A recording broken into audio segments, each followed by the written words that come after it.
Why do we still insist on thinking that time is absolute?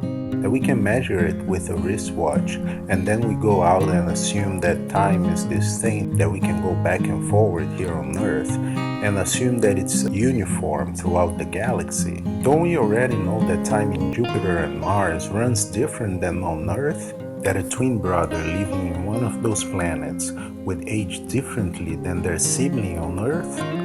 So why do we assume that the best way to travel through the universe should be the same way we travel within our planet? Yes, spaceships are useful if you're nearby, but when we're talking about thousands of years away places, we're still very, very far from using space warp technology. And here's why.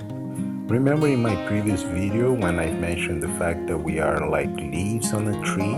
Okay, so picture this.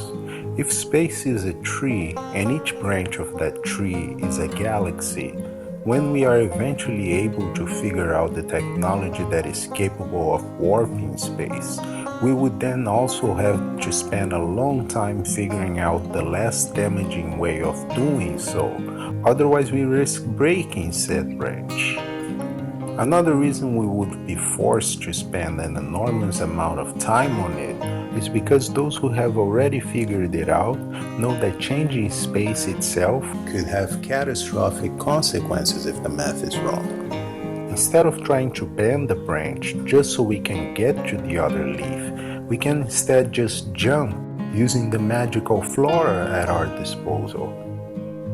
What that also means is that when we die, we are both dead here but alive in another dimension.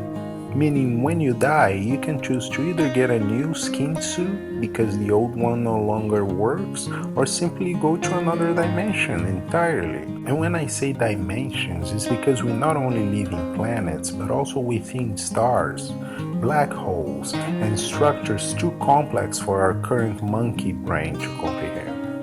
I think what nature is trying to tell us is to explore those places as much as we can so we can be prepared for the next phase in our evolution. I could swear that once one of the magical plants was showing me this reality, which to me felt so much like the future, and if it is, life as we know today is still extremely primitive compared to what I saw. But on the bright side, that reality doesn't seem so far away.